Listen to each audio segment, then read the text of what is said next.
आज का पीओटीडी अपन समझ लेते हैं जल्दी से। क्वेश्चन क्या कह रहा है? Number of rectangles in a triangle. कितने रेक्टेंगल्स को अपन किसी सर्किल के अंदर फिट कर सकते हैं? Find the total number of rectangles with integral length with and width that can be cut from the sheet that can fit on the circle one at a time। एक time पे एक ही rectangle को अपने को इस circle के ऊपर रखना है और वो सर्किल के अंदर फिट आना चाहिए। ठीक है, एग्जांपल लेके अपन समझ लेते हैं। जैसे मान लीजिए कि मैंने आपके लिए सर्किल बना दिया पहले से ही। ये सर्किल दिया हुआ है, इसकी रेडियस जो है वो उन्होंने 1 दे दी।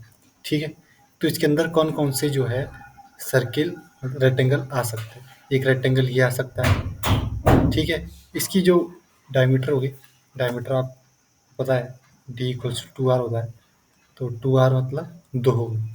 ठीक है, तो ये पूरी लेंथ जो है अपने पास 2 है। तो ये अपन ने एक रेक्टेंगल बनाया। तो ऑफकोर्स ही बात है कि ये रेक्टेंगल डी से तो छोटी ही लेंथ का है, तो डी से छोटी लेंथ है और इंटीग्रल भी है, तो मतलब क्या हो गई? वन वन वन ही हो सकती है वो। ठीक है, तो एक रेक्टेंगल अपन ने ये बना दिया।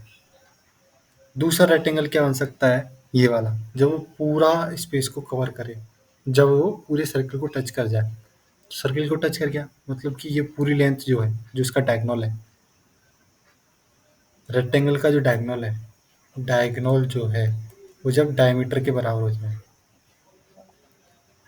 ये दो चीज विजुअलाइज होगी आपको। बड़े बड़े एग्जाम्पल के लिए एक बार इसको समझ लेते हैं। मान लीजिए कि आर इक्वल्स टू 2 दिया है, तो कैसे देखेंगे इस चीज को?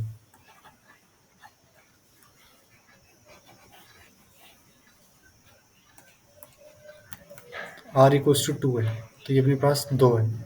ठीक है, तो इसके अंदर ये पूरी लेंथ जो आ गई, डायमीटर जो आ गई, वो 4 आ गई।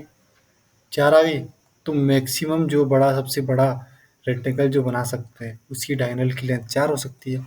ए और बी अपन ने साइड्स मान ली इसकी, तो ए और बी तो कुछ भी हो सकती है।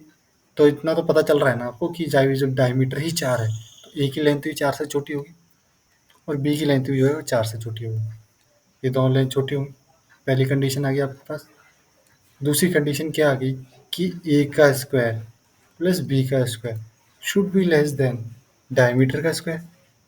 डायमीटर जो है अपने पास इसकी 4 है, तो ए का स्क्वायर प्लस बी का square maximum to maximum D square तक जा सकता है।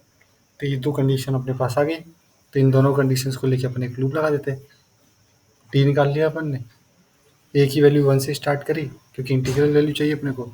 डी तक लेके गए, ए प्लस प्लस कर दिया। बी की वैल्यू 1 से स्टार्ट करी, डी तक ले गए, फिर प्लस। फिर जो अपनी कंडीशन है कि डायगोनल जो है maximum to maximum D diameter के बराबर हो सकता है, तो A square plus B square अगर डायमीटर से छोटा है तो काउंट बढ़ा देंगे अपन उसकी, तो नंबर ऑफ काउंट्स आ जाएगी अपने पास कितने रेक्टेंगल्स है। बहुत इजी क्वेश्चन था। Thank you.